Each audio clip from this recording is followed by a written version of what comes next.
Thank you for watching. For sponsorship and advert placements, please contact 080-688-6158. Last Word Leadership Podcast Studio. You have the last word.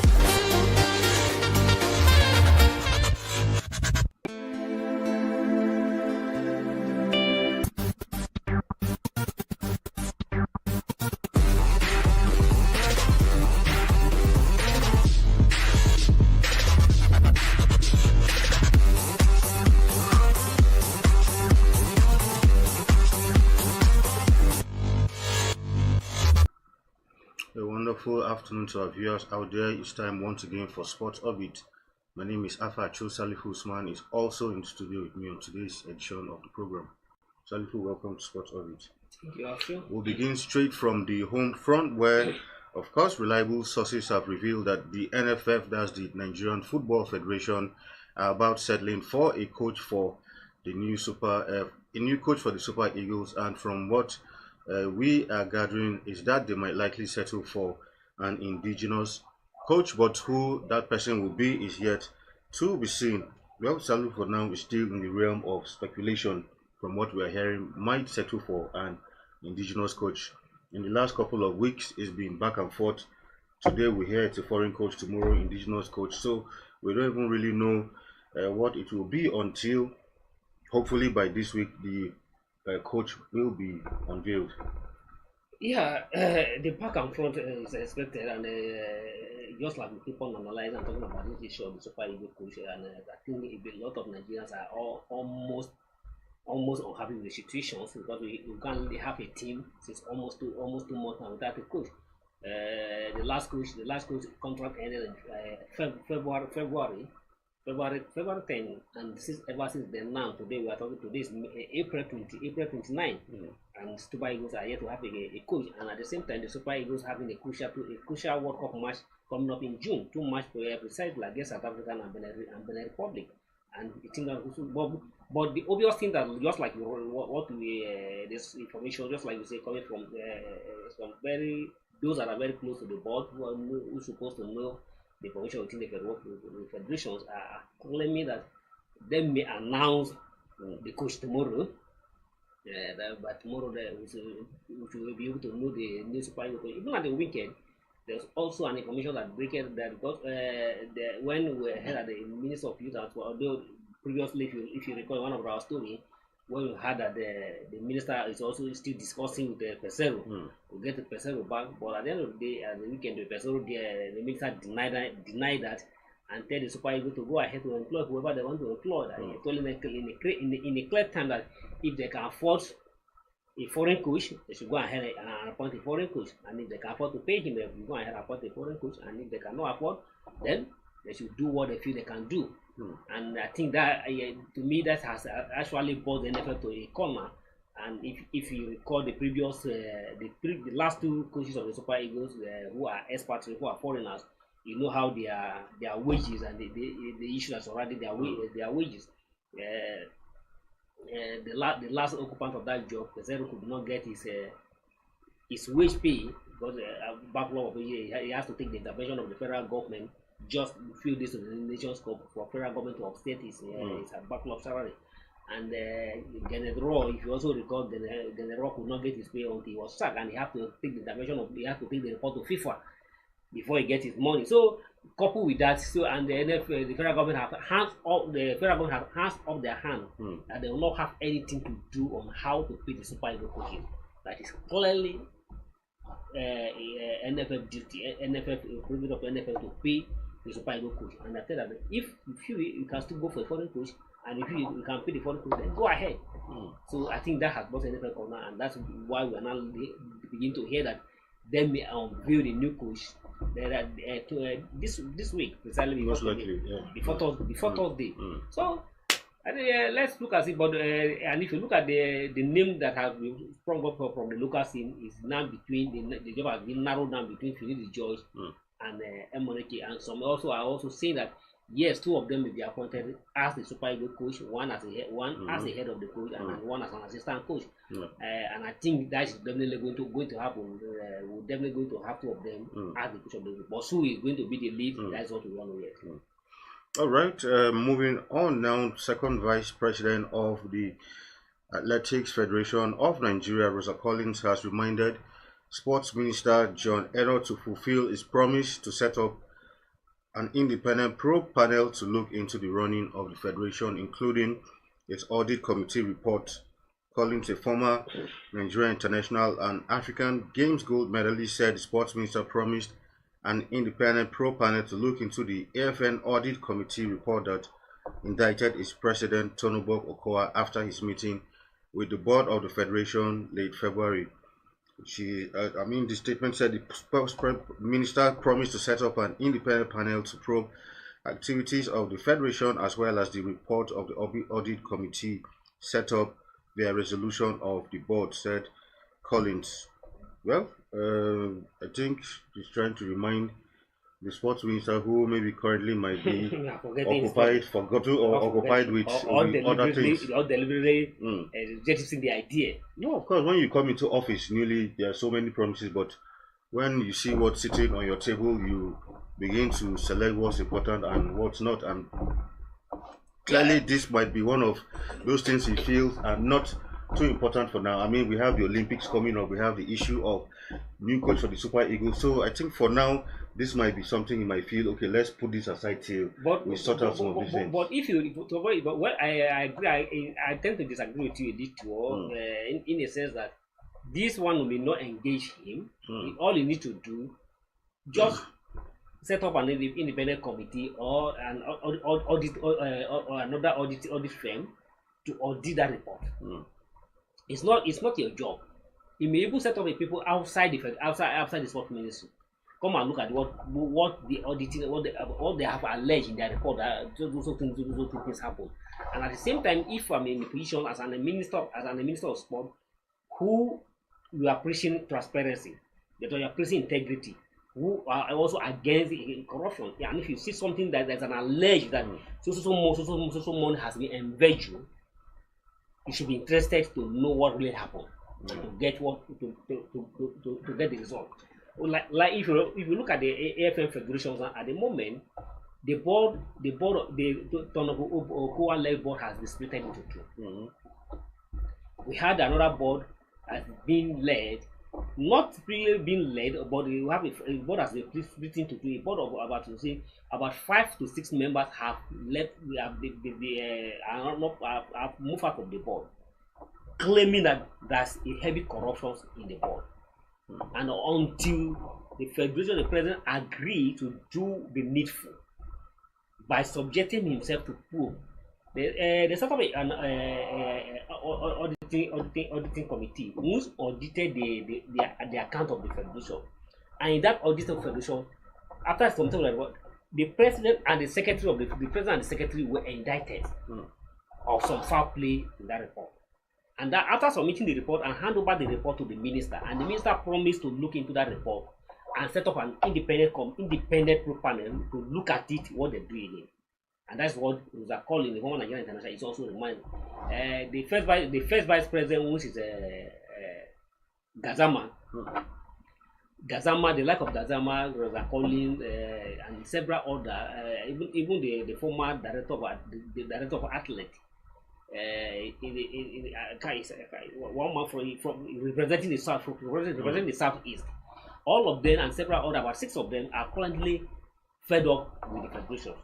What is happening in the federation? Those 6 members are not aware of what is happening in the federation, but they are still sticking their ground until this report is being subjected to proof and ensure that those whoever default should be sanctioned. That's what they're asking the minister to do now. But after 2 months, they promised them in February to look at that report. 2 months after now, nothing has been done. But I hope that this reminder now will with the minister's conscience and not to do the need. All right, let's go to some other stories. Of course, once again, Bash Ali is in the news once again. Of course, for the last so let's say 10, 15 years, over 10, 15 years, Bash Ali has been back and forth with the authorities, not just the sports ministry, including the president. I remember this thing started since during the time of Jonathan. Of Obasanjo. Okay. Exactly. Okay. This is wanting to stage a fight, hold a fight as the oldest boxer, and now he's 68 years, and now up to this point, he's still on that, and this time he's making huge allegations that this current sports minister, John Eno, was demanding the sum of $1 million from him in order for him to facilitate that fight. But the minister has come out in strong terms to say this is blackmail, and this time around he is going to confront Bash Ali headlong to ensure that this has to stop. Honestly, when I saw that report, I was just laughing, because particularly in the paragraph where the minister said that maybe that his predecessor have treated him to just describe it not serious blow, but here him now is ready to fight on, maybe wear his serious glove and go to the ring with the boxer. Probably they are going to settle within the ring and they have to box themselves out. But just like you rightly say, but sometimes we need to call a spade a spade. There are some certain things that needs to be. There are some certain things we should be able to allege. Yeah. In as much I'm not trying to speak for the minister. I'm not saying the minister, either the minister demanded for $1 million or he not demanded for $1 million. But when something becomes I mean, for me, that part was ridiculous, because Bash Ali does not have $1 million. Thank you very so much. Someone like a sports minister will not look at Bash Ali. Bash Ali, there was a time Bash Ali was almost like a destitute. Yeah. Living somewhere close to the force headquarters, sleeping there. Yeah. So Bash Ali does not have $1 million. That's the truth of the matter. And at the same time, when it comes to every minister, every successful minister that came in, you always have the issue alleging that they're asking for money. Is it that all the ministers? How much are you worth? Or how much do you have that every minister that come? Are you the downward of this country? Are you the downward of this country? Not $1 million, $1 million. Even the downward of this country, every minister that come will not demand for a bribe for you to facilitate it. He accused the least I can remember. He accused Bolaji Abdullahi of demanding for fund.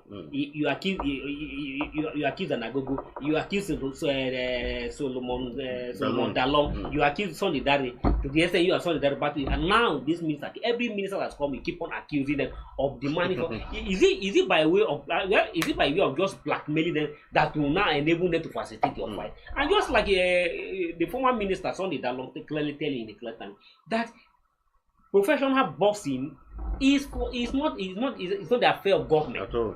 Professional boxing should be done by the business investor, by the investor, promoters. You can approach the promoter and let them facilitate your fight. It's not about government to come and facilitate it. Government can only be interested in an amateur boxing, not a professional boxing. So Pascal should be able, as a professional boxer, should be able to know where are the right way to approach. For instance, you see all the professional boxers, to Joshua and the rest, arranging their boxing, arrange their fight based on the promoters and the investors to engage in. Exactly. So Basali should know. Just like you rightly say, I even thought that this issue started during the Jonathan, not just for me to remind that he has been pushing for this since the era of Obasanjo. When last the Obasanjo leave the government now? This we are talking about the Nigeria democracy at the present is almost about 26 years, 20 more than 20 years. Of course. More than 20 years. Obasanjo left the government in 2007. That is about, we are talking 2007, that is almost probably about 70 years ago. And still, you are still pushing for the same fight. If you are 50 years ago at that time, now you are now about 68. You still want to go and box it. At least Bash Ali should allow the minister be. I'm not speaking for the minister, but if you allow the minister be, and if you're interested in fighting, you should look for a promoter to organize this fight. All right, let's go to some other matters now. Of course, we told you about the Swan elections last week. Of course, he held, but should I say is inconclusive? Definitely, as it is, exactly. Of course, other positions were filled in, but that of I think chairman and treasurer are yet to be concluded. It was a tight race, really, and of course, stakeholders have hailed this election as transparent and free and fair. But it was very, very close, as both contestants pulled 64 votes, I think, each, and this has been now postponed till Friday, 10th of May, to see how this can be concluded. So, we're saying there's Swan FCT is close to becoming a united front this time around. Yeah, to some extent I agree. It was a fun and it was a unification. We united a whole lot of people were together at the National Stadium last Friday, and to cast with so much excitement to cast their vote for the candidate of their choice. But at the end of the day, just like you say, at the end of the day, in the main positions, which is the chairman, maybe we could have get the chairman done the job that maybe we could have said the election was held. But in the gym of chairman, in the person of Tolulopo Gutumeye from the ITP and Kelechi Owedue from Classic FM were tied. While the third contestant, Polunsho from Sport Galore, just got 8 votes. So automatically he has been eliminated from the race. Now it's still between the Tolulopo and Kelechi Owedue to go for a rerun, and we should just say I'll be free for 10th of May.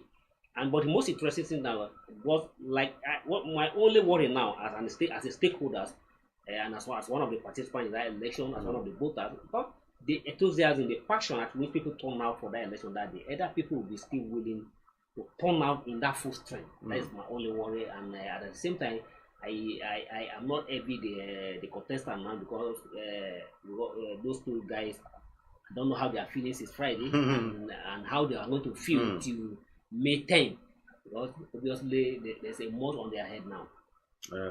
Clearly. And at the same time, even the treasury positions, we went to pick up to the tribune, and Jane Wednesday of TBC also tie, scoring 58 votes. So now it's not left for the candidate to convince the electorate further. Lobby more. Probably be able to swing it, like in the case of Tofik and Lawana, whether Tofik will be able to pull a vote from the Umwezi and Umwezi will be able to pull a voter from Tofik Lawa. So it's going to be an interesting time, an interesting day again for a meeting for the sport writers. All right, let's go to some NPFL news now, where Remo Stars head coach Daniel Ogumudere says the battle for the NPFL will go down to the wire. As it stands, the Sky Blues, who have garnered 57 points, are 4 points behind leaders Rangers. Ogumudere said his fight for the first NPFL title, even though he reckoned it will be difficult for them to achieve their objective. He said, in every game we know what's at stake till the end of the season. It's going to be the survival of the fittest and the elimination of the unfit. Every game will be approached the same way. Remo Stars will face Rivers United in their next league game. Of course, a quick rundown of results of the matches as they went down during the weekend. Aqua United 3-0 over Kano Pillars. Enugu Rangers 2-0 over Plateau United, strangling their hold on the top position. Eyimba 1-0 over Katsina United. Gombe United denting Lobby Stars' hope by beating them 3-2. Sporting Lagos 4-2 over Abia Warriors. Shooting Stars 2-0 over Sunshine Stars, and that one. Bendel Insurance 1-0 over Hotland, while Doma United played a 0-0 draw with Kwara United. Of course, today's matches will be Bayelsa United versus Rivers United, the South-South derby. Of course, looking at the table, Enugu Rangers still on top, followed by Eyimba, and with 55 points. Remo Stars 53 points, Shooting Stars 52, while Lobby Stars are there making the top 5, 52 points, while the likes of Hatland, Gombe United, down in the table. All right, let's go to some Premier League news now, where Alex Iwobi has actually made history by moving ahead of John Mikel Obi on the list of highest cap Nigerian players in the Premier League. Iwobi was in action for 90 minutes in Fulham's 1-1 draw with Crystal Palace at Craven Cottage on Saturday. It was his 250th Premier League appearance.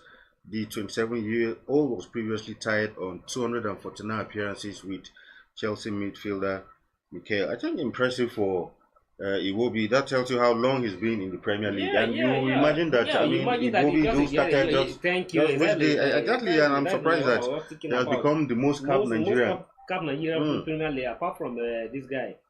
Shola Iwobi. Amobi, yes. Congratulations to Iwobi, and you just like you feel that he's just a young lad, he's thinking that he just come in, and for him to have outscore the like of Ayegbeni, outnumber the like of Ayegbeni, Mikel Obi, and so and so, being the one of the Nigerians with highest appearance in the Premier League. Clearly should. But sometimes it may not depend how long you stay in the league or how many seasons you play, but how numbers of games how frequent you are playing. But I was feeling that the most frequent Nigerian that I always played in the Premier League was Joseph Yobo, because when Yobo was in Everton, Yobo at some season played all throughout the season. But for Yobo to have be able to outsmart them in terms of appearance, clearly shows that Yobi is already almost upload. He almost becoming a legend on his own. So congratulations to Yobi, and a good one for them. All right, some other news now, where of course it's been revealed West Ham are prepared to sign Victor Boniface for a club record 7 million euros. West Ham incoming transfer record is 50 million euros, which is splashed to sign veteran striker Sebastian. Of course, Boniface is continuing to attract interest from so many clubs across Europe with his stellar performances with Bayer Leverkusen. Well, it's yet to be seen if they will be able to pull this off.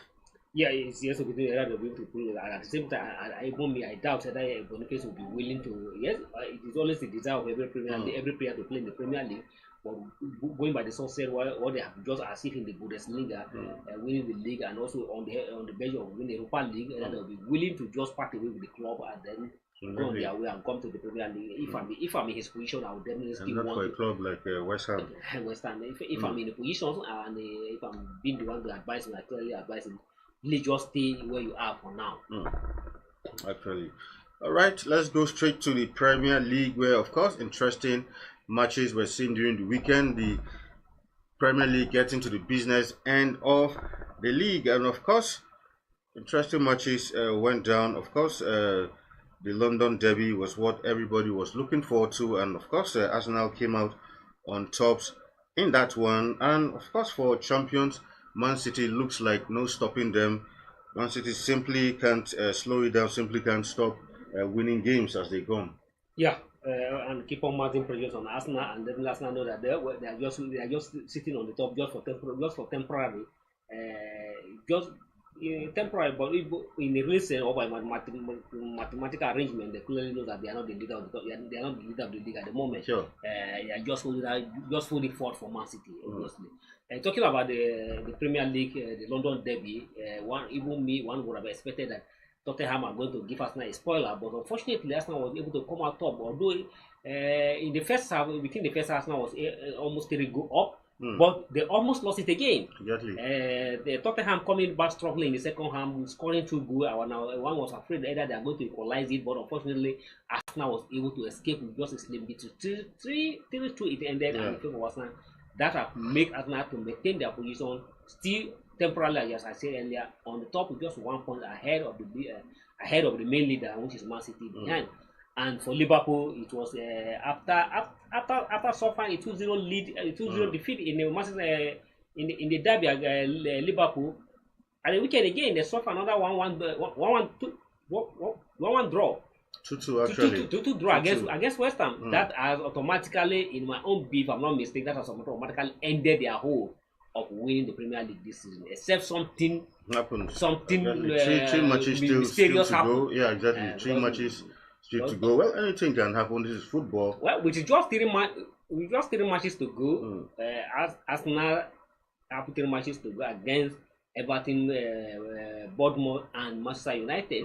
And with Man City just having 4 games to go, and Man City are almost winning all their matches.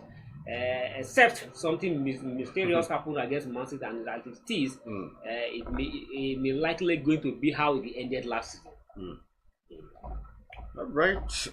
With that, the draw cutting on today's edition of Sports Orbit. Hopefully, we'll be back on Thursday during the weekend, actually, to give you another exciting edition of the program. Salifu, thank you for being in the studio today. Thank you, Ashu. Right, we'll come your way again. Do have a wonderful time. This is Alpha Cho signing out. Until next time, take care. Thank you for watching. For sponsorship and advert placements, please contact 080-3688-6158. Last Word Leadership Podcast Studio. You have the last